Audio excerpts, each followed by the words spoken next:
Hi, good evening everybody. Welcome to the Climate-Pavillon in Nordhausen. My name is Fabian. I'm part of the IPW team this year. We'd like to welcome you here and of course on the live stream.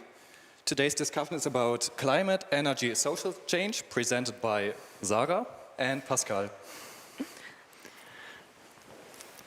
Yeah, thank you for the introduction. I will take the first part and Sarah will take the second part, and at the end there will be some time for discussion from the audience here and also in the live chat. So if there are questions occurring, you may ask this in the live chat and we will answer the questions later. The topic is engineering and social approach for a better future. So the topic was developed or was occurring while discussing what could be an interesting topic. And in the past, we, or me especially, had the view that the engineering question of climate change, energy change, and maybe also German social change is already answered, but maybe another view on the climate change and on the problems which are occurring is not solved. So we tried to combine them to each other to find out what could be possible solutions for our a better future. So I will start with climate change and energy change. Sarah will go on with social change, and at the end we will try maybe together to find some questions or also to find some answers what should be done right now to deal with all that challenges we are facing. This is maybe, or I hope so, a common picture about the carbon dioxide concentration in our atmosphere. On the left side you see a scale which is nearly 1,000 years, and there was a period where there was a little change in the carbon dioxide concentration, but there is one point where this concentration is increasing really fast and really much. And if we zoom in here in the past 50 years, so we are maybe somewhere here, since 1960, we see that this increase is really steep and that the carbon dioxide concentration is increasing in the atmosphere. There may be some doubts that, is this made of human source or is this a natural process which goes on? And we see in the last past years that there was a little change in this carbon dioxide concentration, which is based on natural processes. Maybe there were some ice ages, there are some volcano eruptions and so on, and this leads you to this little change, but this big increase here, this is human-made. We also see what is the effect of natural carbon dioxide change. These are these little peaks here in this yearly curve. This is in spring and this is in autumn. When the plants starts to grow, then carbon dioxide is kept in the plants, and in autumn when the leaves fall down and carbon dioxide are emitted in the atmosphere, the carbon dioxide increases. So these little peaks here are the carbon dioxide change in the atmosphere, which is made from nature, but this overall increase, if we have a look on the mean value, this is made of human sources, and you already see that we have been in the range of 260, 280 in this range, and now we are nearly at 400 parts per million carbon dioxide in our atmosphere, and this leads now to big problems. This is a second diagram which in general indicates the same, that there is a fluctuation which depends on the weather. Weather is something which happens in short periods. Some people say climate change is not happening because last summer it was really cold, or last winter it was really cold, and this summer it's really cold or it was warm. But this is just a really short picture and a really short view. But in general, if we look over longer decades, we have to switch between what is weather and what is climate. And climate is a longer view, and over the longer view we see that there is a big increase, and this leads us also to an increasement of the temperature. In some pictures or in some newspapers, there are numbers given of 1.5 degrees or 2 degrees, and we already see since the 1818s, where weather was reported better or measured better, there was already an increase in the range of 1 degree C. And while time is running, we are at the moment, from the current prognosis, we see that this will be 1.5 degree. And if we do nothing, this will be 2 degrees or even more. Now we can ask, 1.5 degree, 2 degrees, maybe it's a bit warmer, it's good here in Central Europe. Winters are very cold, summers, maybe we can wear shorter shorts or shorter t-shirts, doesn't matter. But this has a really big influence on the nature and what happens. Because the entire climate system is a really complex system, and if little changes are occurring, this leads to big problems because the effects are very big. Here a picture directly, we can say this happens somewhere in the world, but this picture comes from Thuringia, where the weather data are recorded since 1981, and the stripes are indicating the mean temperatures per year. And we see, we started blue, really cool and nice, but over the decades it becomes redder and redder and redder until really dark red. And this picture also indicates that this is not just weather which happens, this is climate what happens, because the colors becoming even darker. This means it becomes even hotter and hotter and hotter each year. Maybe there are some years in between where it was colder, but over the average few it becomes hotter.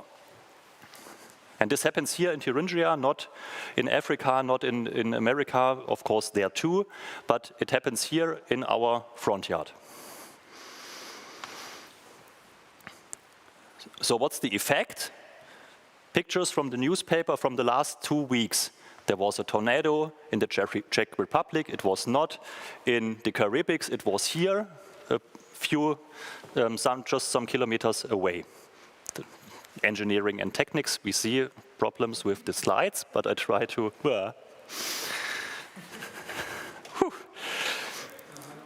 Tornadoes. We have 50 degrees in Canada.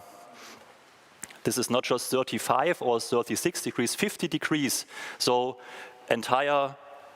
sometimes the building starts to burn just from the ambient temperature. There just should be a little flash or something else. You see the picture, how the smog is affecting such a picture on such a skyline. And also the ocean is burning. This is not because of the climate change, but a reason for climate change. There was a gas pipeline which has a leakage, and the gas was exhausting in the ocean, and there was a little fire source. I don't know how this happened in general, but there was a big fire and it was not possible to extinguish this fire. So just 3 pictures from the newspaper from the last 3 weeks. So you already see it is becoming more problematic, and it is not just something where we can say, okay, we make little change and we will deal with this problem. We need to make big changes. So climate change, and now we come to energy change. What happens in general and what should be done in the future to deal with these problems? First of all, little things which I'm common with. Renewable energies. We see there are natural sources for energy which we just need to collect. We need to convert this with machines to harvest energy in electric way or in thermal way. In general, all these sources are natural sources. We see solar radiation from the sun, geothermal energy and tides are made from the sun and from the moon and influences from each other. And there are different methods with collectors, with solar collectors. Solar radiation is converted via photosynthesis into chemical energy. You can combust that to generate thermal energy. With a solar cell, you have direct transformation from electromagnetic energy to electric energy. And there are several ways which do not harm the environment and the nature as fossil fuels do. So different methods available. Question now could be, why don't we use just this, but why do we use other technologies? How will this look like? Pictures from last year and from this year. Nearly some cities have have made this change. They are solar collectors on the roofs which generate electric energy for household, solar energy for electric energy to drive electric cars, to charge cars. Some of that energy is fed into grid that other people where no sun is available in the moment can use this. Solar thermal collectors to heat the houses, to generate domestic hot water. So it's possible. Some details, such a solar collector, for example, can generate energy from the sun. Not heat is generated here, but solar, not electricity is generated here, but solar heat. You can use 2 or 3 of these collectors to heat your entire house and to generate the domestic hot water. So no external fossil fuels are necessary, no combustion takes place. Just with these devices you can heat your houses and generate your domestic hot water. Little mixtures are possible. For example, this is a so-called PVT collector. This is a combination of a PV module and a thermal collector, so you can generate electricity and heat in parallel. For example, to drive a small heat pump or to charge your electric car.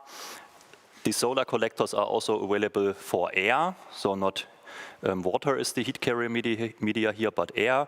So such a collector, for example, you can use to generate hot air to heat up your rooms directly without any water as heat carrier media. Energy change is also beautiful, I think so. Here you see solar thermal collectors integrated into a facade. This is a building in Ilmenau. If you look from first picture, you don't even see that there are solar collectors, and it looks good, I think so. So it's not a problem that people say, I don't want to have this in my backyard because it looks disgusting or something else. I don't know where the problem of acceptance is, but there is maybe a problem. Maybe we can discuss later what could be the challenges we are facing here and how maybe we can deal with this. It even goes bigger. Here, for example, you see, sorry in German, a domestic hot water plant in Denmark. Denmark is a country where solar energy is used since several years, and they say we don't use these small collectors on our rooftops. We built a big solar thermal power plant, 2 collector fields here with 18,000 and 15,000 square meter collector field.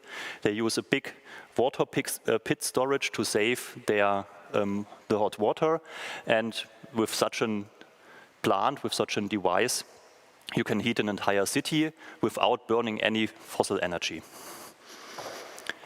Wind power should be common. Here's a wind power plant offshore. Wind power is also possible onshore. At the moment, we have some problems maybe facing because the areas where we can set up these wind turbines become less. So we need to do 2 methods, for example. First of all, we need to repower the old machines, which are nearly 20 years old, or we need to go to other areas which are not, let's say, as famous or as popular at the moment, for example, in forests or on other natural fields where it is not so popular, maybe. This I will switch. And just to show you how it is developing, I have a few diagrams. This is the development of renewable energy share in the gross energy consumption in Germany. It starts nearly 16 years ago with, let's say, something about 5% to keep in mind. And at the moment, we are at nearly 20% renewable energies in the gross final energy consumption. What does this mean, gross final energy consumption? This is heat, this is electricity, and this is energy for driving your car. So already 20% are reached, and you see the curve could be more increasing. You remember this carbon dioxide curve, and this curve should be in the same way to deal with the problems we are changing, or we are facing. How this energy cross energy production is composed of. You see nearly 50% of this energy comes from wind energy. From this 50%, 40% onshore, so here in the land, and just 10% offshore. You may have imagination that there are really big wind farms on offshore offshore in the Baltic Sea or in the North Sea, but it is not really a big share. 50% wind energy, then nearly 20% photovoltaics, and little shares regarding bioenergy, biomethane, and hydrogen power. This is how the energy is composed at the moment.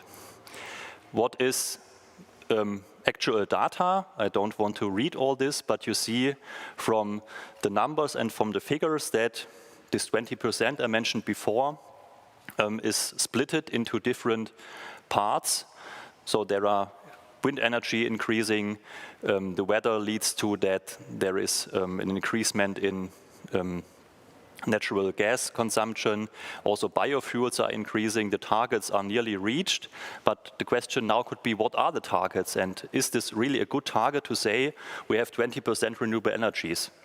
The question I also answered, I think 1 minute before, that this is not enough and that we need to do even more. There was a study, a famous study in Germany, which all the engineers are looking on. This was made from the Fraunhofer Institute in Freiburg. They calculated how the energy system should look like in 2050. And they had an interesting target. They don't said we should have so much renewable energy, but they also looked to achieve this energy with minimal investment costs. And they compared them to also fossil fuels. So for example, you say electric energy from a wind turbine compared to electric energy from a coal-fired power plant. And with a look on the minimal investment and minimal operation costs, you should wonder that renewable energies win the race in this. The carbon dioxide emissions are reduced by 95% in 50 years. No heating oil is more necessary, just a really little share for natural gas, for maximum power plants, for example.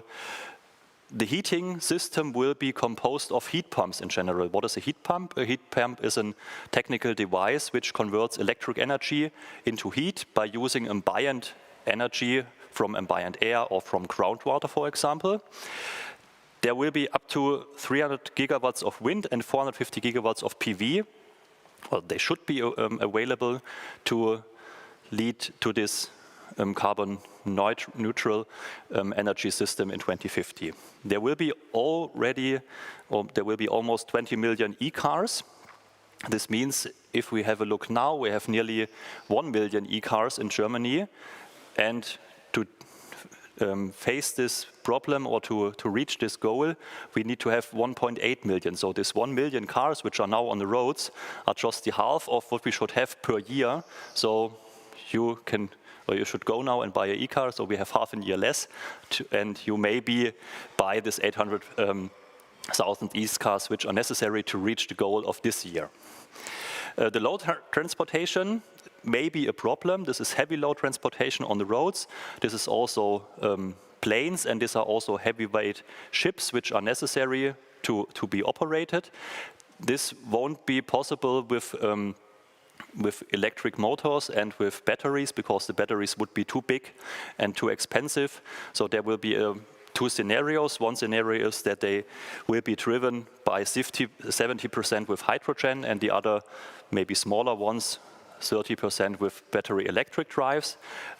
The other scenarios say that all this traffic, which maybe needs to happen, of course, we can also decrease the load, may be done with synthetic energy sources. So synthetic fuels, we can say, which are made in fabrics, not in fabrics, in plants, in contrast to take oil or energy or natural gas from the ground.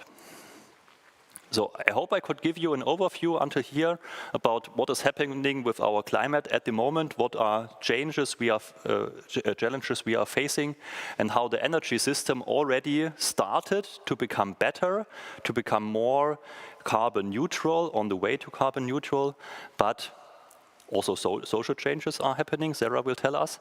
And later we will say, okay, we have 20% renewables at the moment. What needs to be done to reach this 100? So I would like to hand over to Sarah for the second part.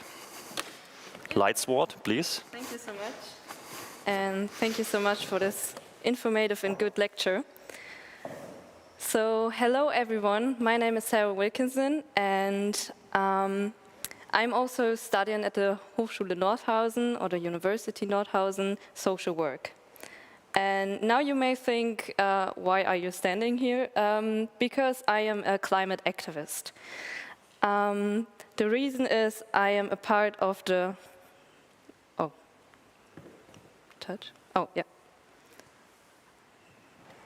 Students for Future Germany. So today I want to tell you something about what we do and why we do that, and maybe what you can do also.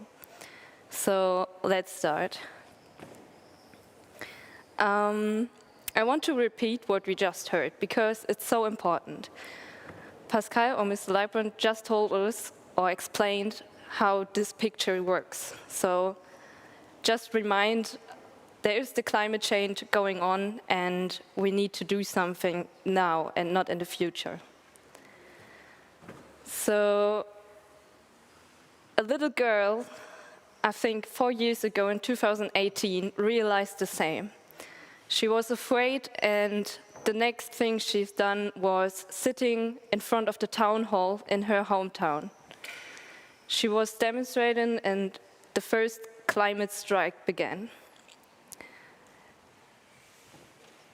Today, there's not only one girl, there are millions of people on the whole world in the next global climate strikes, and not only young people, also old people, because I am in the Students for Future group, but there's also a grandpa for future, a grandma for future, parents for future, so a lot of people.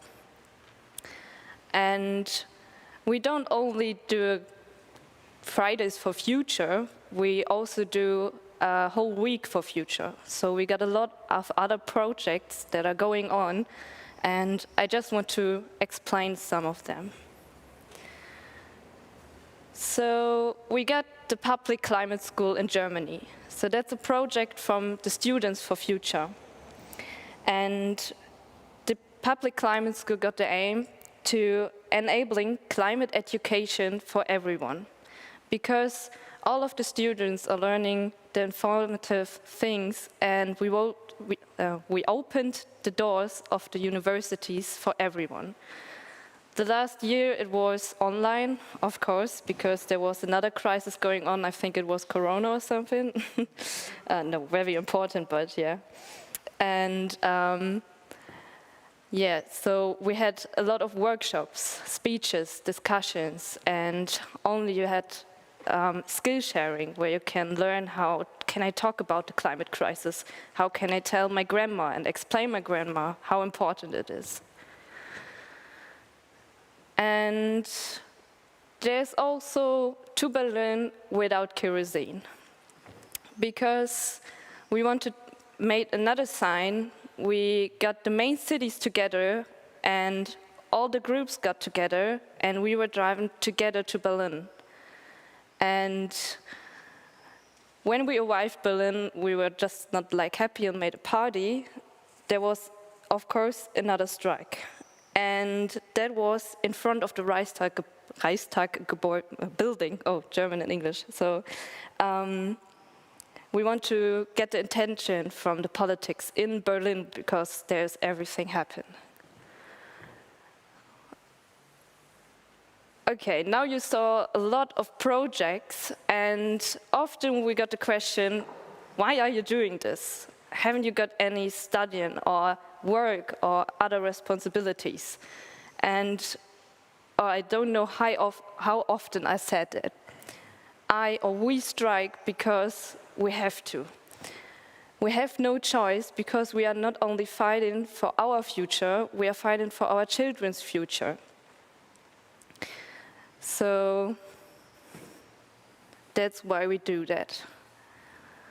And we don't only say we strike for our future, we got demands. So the whole big group in Germany is always saying we want the compliance with the goals of the Paris Agreement and 1.5 degrees target. And to reach that aim, it's about we need the climate neutrality by 2035. At the moment, Germany has set the aim about 2045. So there are 10 years about. Also, we got the coal phased out by 2030 as a demand. And at least we want a 100% renewable energy supply by 2035. And that's not because we think that's a good idea. We say that because Germany already signed it in Paris, and we need to do something now and not like in 10 years, because then it's, oh God. So.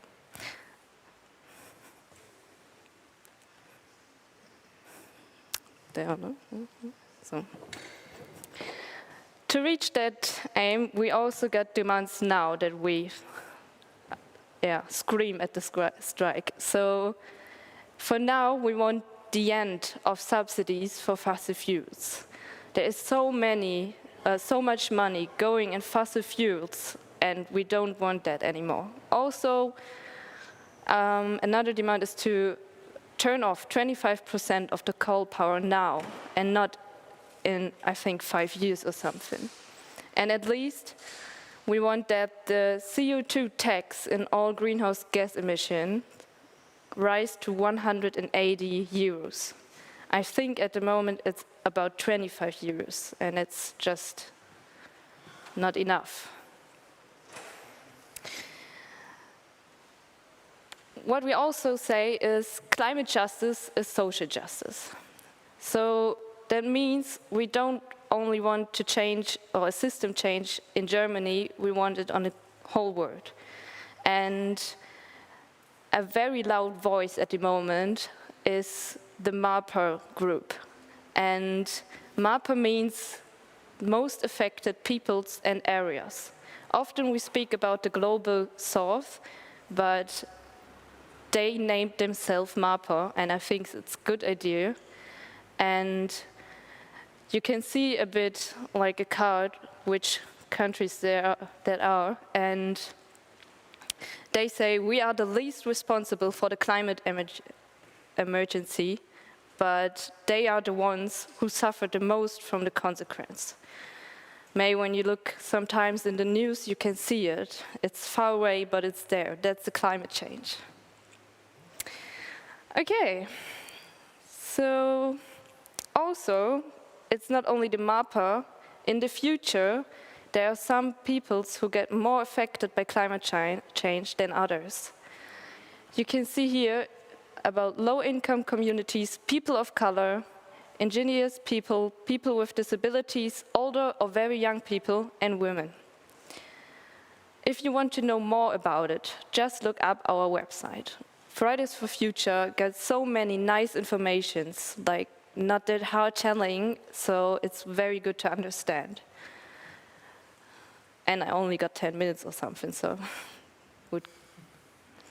What you also can find there is like a structure paper with demands for Thuringia. So we got a lot of pages together where we talk about our demands, and to the politics also in Thuringia, what we want and what they have to do now. Okay.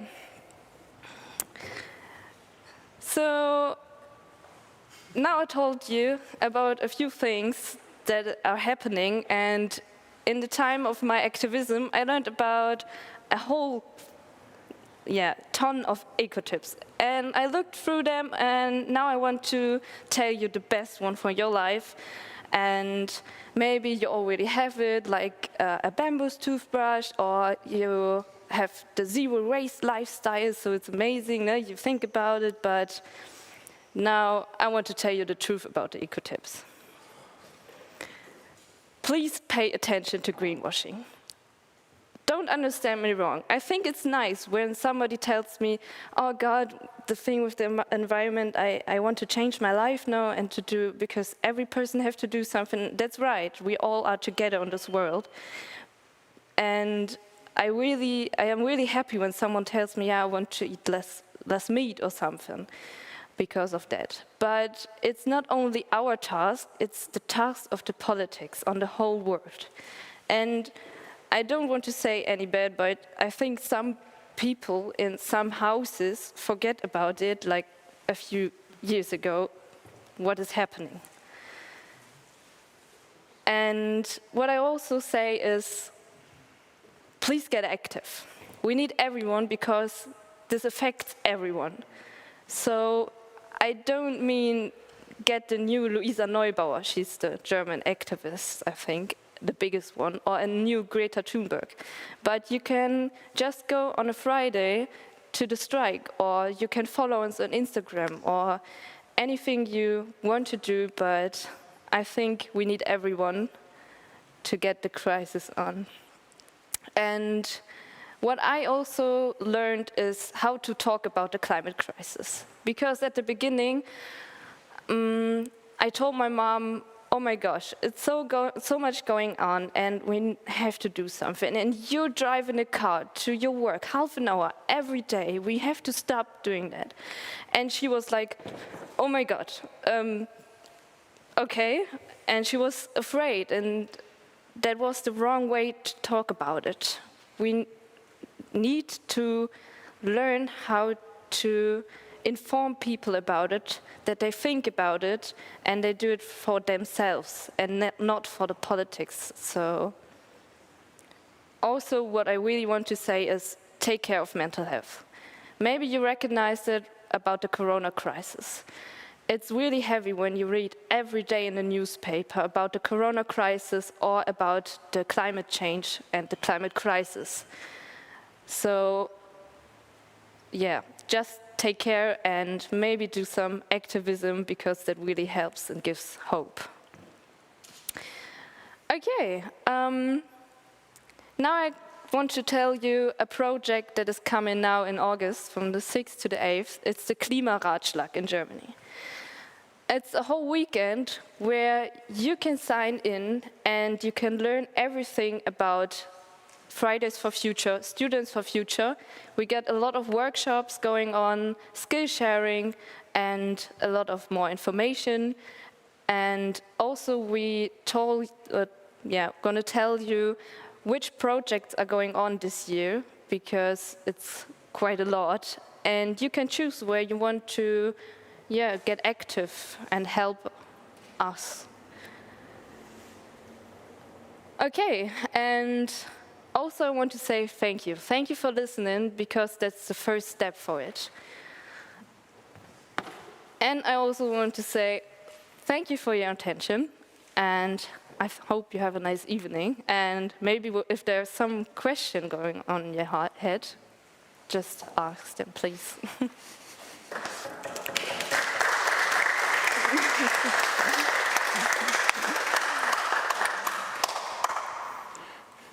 Okay, in general, we are open for questions, but we also prepared a question for you, so maybe you can answer us a question, not just one question. At the beginning, we already mentioned that, or it was obvious, or it should become obvious, that something is going on with the energy system, something is going on with social activism.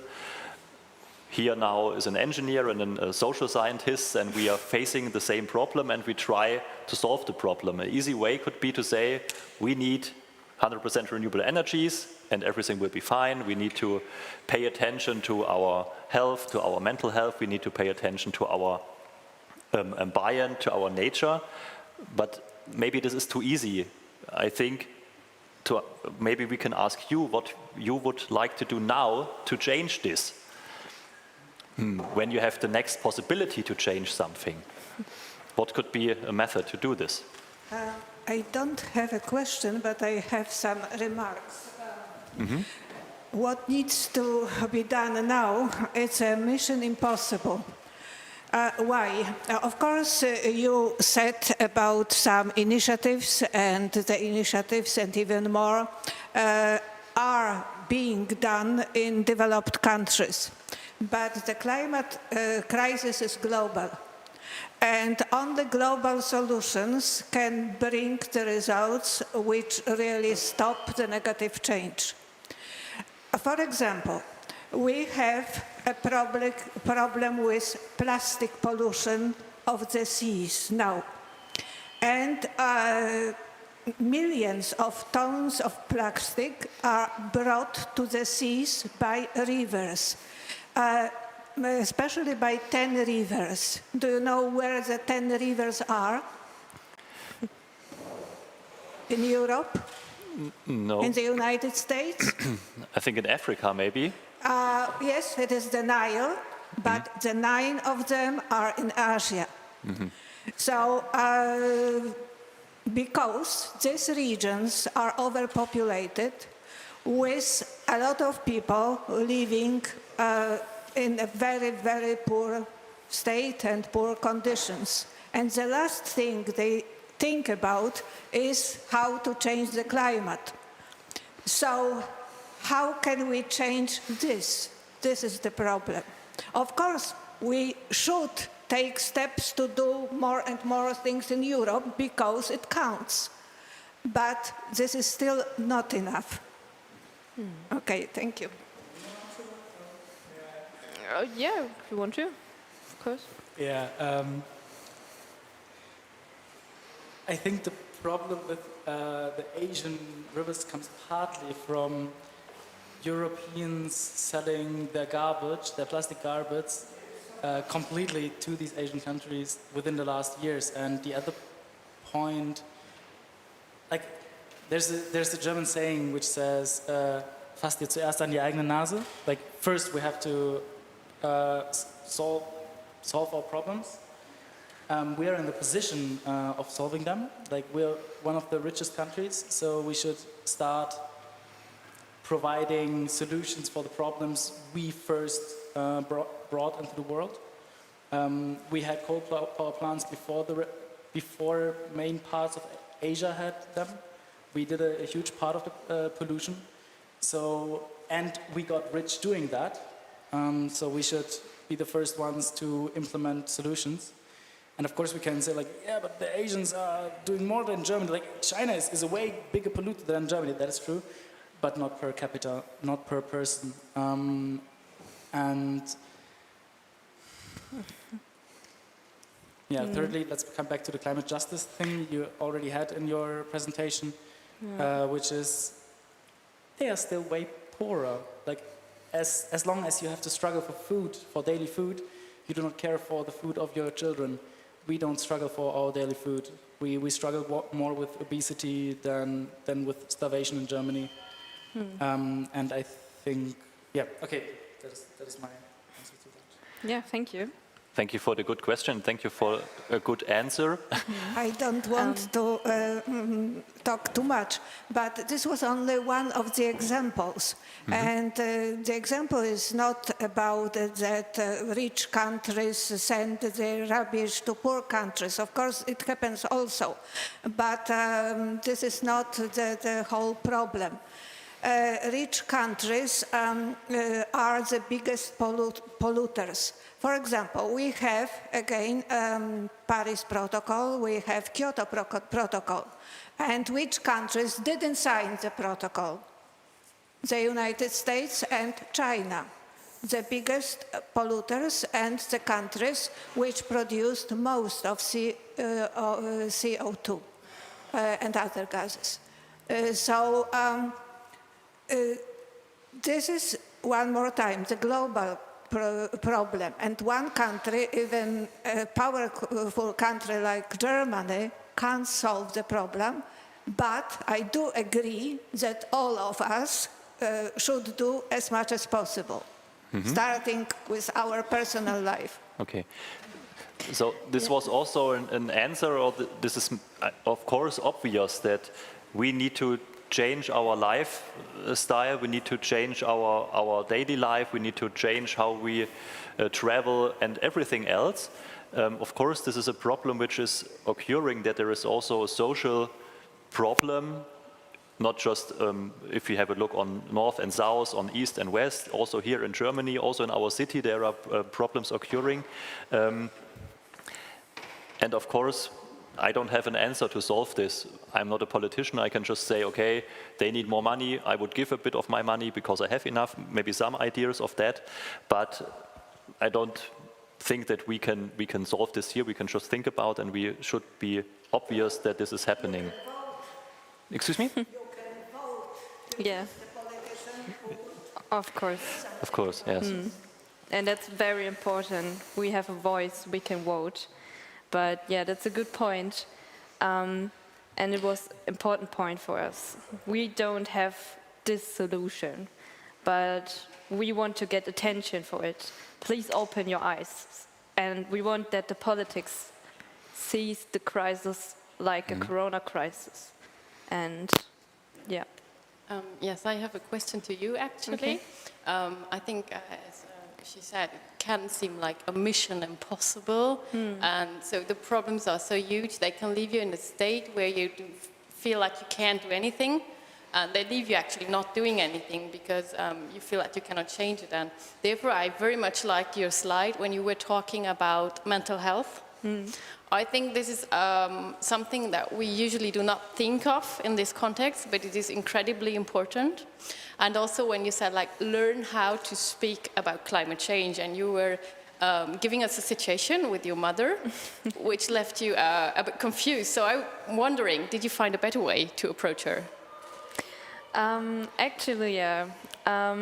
Because some of you know, I'm also working in this Klima-Pavillon here, and we had a workshop, and I also had a few workshops at the Fridays for Future movement. And what I learned is you can bring every problem back to the climate change problem. So when a person is afraid of something, or a person got interested, like you have, or you find a connection, you can talk about maybe children with your grandma or your children in the future, and you can go on the emotional thing, like, don't you want a future that is safe for us to live like you had? And we have the same right to have a nice world with environment and ice beers and things. But I think we need all to learn it, because I had a lot of conversation that gone wrong, and now I'm a bit smarter, but I'm also practicing, so that's why we need to talk about it. Yeah. It's very important, thank you. Welcome. A question regarding this, how to tell my mother how to do this. I had also some experiences about this. So some people know that I'm an engineer for renewable energies. For example, my neighbor asks me, so at the moment I'm looking for an electric car, and I tried some cars, and there was a week, every day I had a different car. And he said, oh, he was clear that I don't have all these cars, but I tried them, and he said, oh, is this really a good idea? What about the electricity? What about the price? What about the battery lifetime? What about the investment costs? What will be in 5 years with your battery? Won't they be damaged, or what else? And I tried to solve this problem by explaining what facts are existing, what guarantees are given from the manufacturers, and so on. And he was listening, and he said, okay, okay. And the only answer he was looking for was about the money. This is a problem here in Europe, maybe also in other countries, that people become awake and they say, okay, oh, this is a good solution if I tell them you will save money with this, and it is not as expensive, okay? They have the idea from a Tesla which is 100,000 euros, and I say, okay, this car is just 30,000 euros. It's not more expensive than a fossil fuel car. And he becomes awake and says, okay, this could be a possibility for me. Yeah? It's not a good solution to tell the only answer is money, but people listening when I tell this in most cases. And you are laughing and you are saying, okay, maybe I can think about too. Yeah, it's a really good example because it's quite hard when you get so much facts about the climate change, like when you're new into it and you read all about it and you pull your finger on the head from your person in front of you. They are scared, they're afraid, so find a connection and talk with a beer or a non-alcoholic drink and just find out you have the same problem in the end. So, yeah. Your question. Yeah, thank you very much, Sarah and Pascal, for the very interesting presentation. You asked what needs to be done now, and first I wanted to say make mobility more expensive. During the corona pandemic, we learned that we can live not without mobility, but really reducing mobility. I think my mobility has been reduced during the last year, about 90% reduction. I'm only 10% as mobile as before, but I do my job, I communicate with people, and I'm quite happy with it. It's possible to reduce the mobility, but nevertheless, where's the social justice? Pascal was writing social justice. And if we make mobility more expensive, only rich people can afford mobility. The farmers in Africa can't sell their products anymore because it's too expensive to transport them to other places. So it seems not to be the solution. It's a question to you. Is it a solution to make mobility more expensive? Would you first? Or? I don't know. So, of course, it needs to be separated for which mobility you are talking on. If you say, I want to fly to Mallorca 2 times a year because the weather is better there, I think this could be more expensive. Yeah? Why need I to fly to New York to show some PowerPoint slides to someone if I can do this online? Why should I even drive to Erfurt by car if there's a good train connection? These are examples where it may be a good idea to make it a bit more expensive, but if we think about social justice, there are also, of course, travel ways, pathways, and so on, which are not possible to become even more expensive because then poor people, other people with less or with better boundary conditions may not afford this any longer. So I think the flight to Mallorca could be more expensive, but for a farmer in Africa, as you mentioned, the fuel should not be more expensive because otherwise he loses his possibility to live anymore or any longer. So we need to separate this. Such a question is a good example because there is no answer to say it should be expensive or it should be not expensive. We need to separate it for social groups, for different conditions, for different boundary conditions. The system is too complex to answer it with such simple answers. Yeah.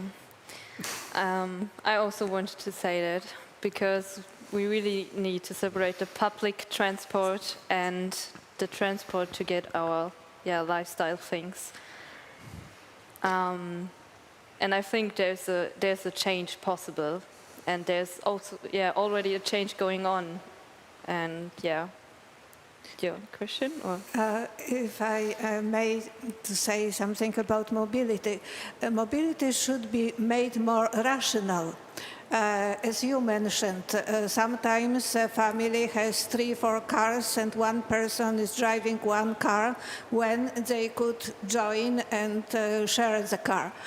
But especially for young people, mobility, not for joy, which is also important, but for knowledge is very important, and it's important to learn from the best example. I know that now you have e-learning, but all your students said that they don't like it. So I don't think that e-learning can, of course, it can be, it's a part of learning, but not 100% of learning. So for young people, expensive mobility means what? Staying at home, e-learning? No. I don't agree with that, especially that there are a lot of good examples also concerning climate change. Have you heard about Les Plateau in China? And the reconstructing practically the state of this Les Plateau. This is in the heart of China. There is a very good film called Hope in a Climate Change. And it was made by the film is rewarded, and it was made by John Liu, who is American and Chinese, American father, Chinese mother, or the opposite, I'm not sure. Anyway, so this was just a desert after years and years of misuse, and this is quite a big area. So because of deforestation and intensive agriculture, practically people couldn't live there any longer because the climate changed dramatically. Droughts and floods and everything you can imagine. So the Chinese government started a project, and within 15 years they managed to change the situation. And now John Liu, who is also an ecologist, is trying to teach other people, also in Africa, how to do it. And he travels a lot, and I don't think he's not a rich man. He is just a journalist, and I don't think that he should stop. Mm-hmm. A topic which we also developed in the speech before was about education. Education is simple, so I can say we need to have more ecological education. And we found out, and maybe we can discuss this, what do we really mean with education? Is it to go to school, to a primary school, and to tell the small kids what is climate change? I think they already know this. They already know this. If I ask my son, he's 8 years old, he can explain me what is happening with the carbon dioxide, and he say, okay, if we would go to airport to shopping, let's use the train and not the car, because this affects the environment. So maybe this are not the group, of course this is also important, but maybe this is not the group we need to teach at the moment. Mm-hmm. For example, if I ask my neighbor, I have a solar power plant on my roof, and he say, what is this? Is it electricity, or does heat come from this? And what about the wind turbines which are in my field, which I don't want to see? I need to explain it to him. This is the problem. Education for not older people, education for grown-up people. Yeah. By example, as you said, you are the example for yeah. your neighbor. But I am one example, and who would like to teach all? Yeah. Do we need to have more of these presentations? People who are sitting here are interested in this topic. The people who are doubting the climate change won't come here and discuss with us, because they know they will lose the discussion because we have the facts.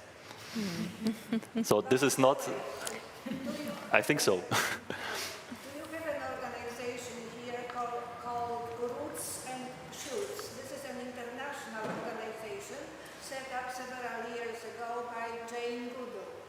Mm-hmm. And there are 100 countries participating. Poland is participating. I'm from Poland, participating in this project. And this is focused on children.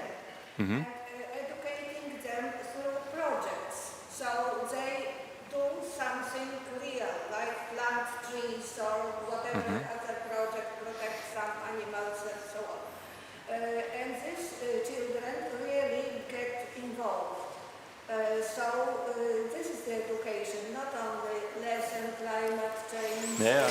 Yeah, no, clear. that's a really good point. And I just talked about the public climate school, and that is such a project like you talk about, because we connect with the schools and we do some working papers for the children where they're into it and they learn about for future movement and what they also can do. And I think it's very important that we teach them which possibilities they have.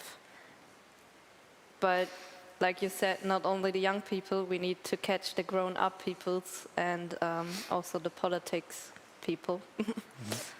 Yeah. Okay, if I may. Yeah. I'm not sure if it is working. How about Sound Master? Is it working? Okay, thank you. My name is Michael, and I'm a teacher by heart and soul. So what I do, I try to educate my student about this topic. You said that there are more people who are activists. I'm probably more on the other part of the spectrum. And when I educate my students, I say, okay, try to think about how things are produced and try to think about what is really ecological, to use a plastic straw or paper straw. Which one, with all the impacts and all the processes, is really more ecological? And then they start calculating and showing examples, arguing sometimes. And of course, this is a tricky question from my side. The really ecological is no straw. You don't need a straw, you can drink directly from the cup. So this is about thinking, being rational. I'm not sure whether social justice, we will achieve this by making traveling or mobility more expensive. It will end up probably, it's just guess, that we will observe a narrow group of really rich people and they will be traveling and us will be just sitting at home. I don't fly to Mallorca for a party, not because I don't have the money. I probably would have. I just don't care. It doesn't sound rational to me. Party is about meeting people, so I need to go see my friends. I don't need to fly 3 hours by plane to some other city to have a party. I would like to have a party next door. I would like to travel Mallorca to see the country, to see the people, to see the culture, and maybe share my experience with some others. So me, or my goal as educator, I start with my kids, I have 3 of them, I started with my students, try to push them out of the box. Think differently than you used to. Do I really need it? Of course I want it, but do I really need it? Can I live my life without something? Because no matter how ecologically you produce plastic straw or paper straw, you are still consuming resources. And the question is, do I really need that? And that's when we can start. I don't think, if I may add another comment, I don't think that it's mission impossible. Let's go back 300 years. And now try to explain the people that here we are in a very strange building. There is a miracle picture on the wall which can move. We are talking and moving the sound around the globe because there are people from IPW, some of them are maybe in the United States. If you are listening, Jerry, hi. No, seriously, he was here a couple of years ago, Jerry, and he is on the IPW this year. There's a Shuji from Japan. I know these people personally. Maybe some of them are listening right now.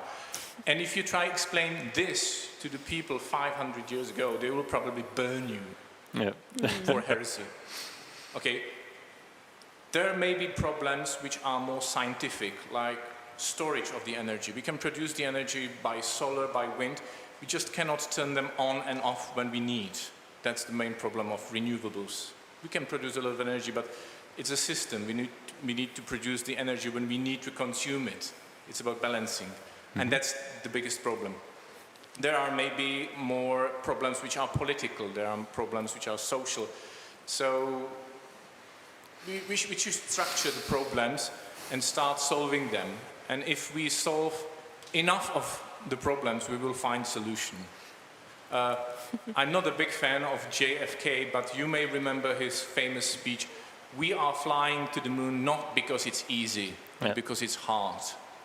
So if we want to survive, we need to do hard things, not because it's easy, but because we need to. Okay, have there been some questions online or no? Okay. So I think maybe one more question with answers. I don't know about the time. Yes, I'm tired already. Okay, hi everyone, I'm Sabina. I'm studying environmental engineering here at the Hochschule in Nordhausen. And for me, I wanted to just answer the question, what needs to be done now? When we think about climate change, we think of it as a big hurdle, but we need to think of it as a simple problem which we can solve by small steps at our home. For example, just separating our garbage. Or, using apps like BlaBlaCar when you're traveling somewhere far to share the car with somebody else when the distance is a bit too far. Or going to second-hand stores. And I think I have a recycling tip. So for men, when they buy hygiene articles, not buying colors like black, because black is very hard to recycle. I think those are small steps we can take to just solve the problem very slowly. And another thing I would like to say is something related to what Pascal said about the cars, the prices of the cars. I just heard recently that there's a car fully powered by solar panels. And I think just to know that it exists is a small step towards solving the problem. I mean, the price is still a bit high, but I think the price is going to be reduced in the coming years. But just to know that it exists is just like a motivation, And this just needs to be promoted a bit more. I think many people don't even know that it exists. And another thing that I wanted to ask you is, being a recycling student myself, there's a lot of focus on e-mobility, but I know that there's a problem with recycling the batteries. So do you know if there's any advances in recycling the batteries of cars, for example? This is a good question because I'm asked quite often about this. They say, okay, first of all, there is a social problem because how the batteries are manufactured at the moment has big social disadvantages because this is done in countries which are really poor. The environment is damaged there. This is a question which the manufacturer of the car needs to answer, not the consumer. Okay, I can say I don't want to have this, and I decide for another technology, for example. But in general, the government need to solve this problem. They should not allow this working conditions in general. And to answer your question, there are several types of batteries developing at the moment. So this general type of battery, which you think about maybe from a Tesla car or something else, this is just one type. There are, I think, 2 or 3 other technologies developing. They also have disadvantages, but also other advantages. And the batteries are able to recycle. So at the end of a life cycle, a battery has a capacity of 80% almost. So this is nothing which you need to take to waste. This is something which you can, for example, use in your house to store electric energy. The capacity doesn't matter because the size doesn't matter. It doesn't matter in your house. If you have a battery of 500 kilograms in front of your house, you should not worry about it, but you can store energy quite cheap because the battery is already manufactured, and maybe you can give the battery a second life for the next 10 years or something else to store your electric energy at home, which you earn from PV modules you already have installed. Yeah, and what I also want to say is sometimes we think about that everybody who got a car wants now an electricity car. And I think that's not the best way to solve this problem. We need to get more public traffic. So there are so many poor people where we got our lifestyle here from, and we need to think about what you said. Do I really need that? We need a system change, and often the people are so afraid of it, but I think it's normal because when you think about it like a little thing, you're not allowed anymore to smoke in a bar. There are so many voices like, I can understand that, and today it's normal, and I think there are a lot of other things that will be normal in a few years, and I hope so. Maybe at the end we can tell what we will do right now. So now we will finish this presentation, but we had the idea maybe in the next semester or next summer term, we will create a project with engineers and social scientists, because they have good views, maybe we have good views too, and we will try to combine them to answer these questions, what needs to be done next, and to make it more, make them more sensitive or more sensible for what we are thinking, what we have, what ideas we have, what facts we have, and also from the other point of view. So I hope we could answer some questions. We had a good discussion, I think so, and I hope we gave you some nice information you don't had before. Thank you for your patience and for your audience here. Thank you. Have a nice evening. Bye.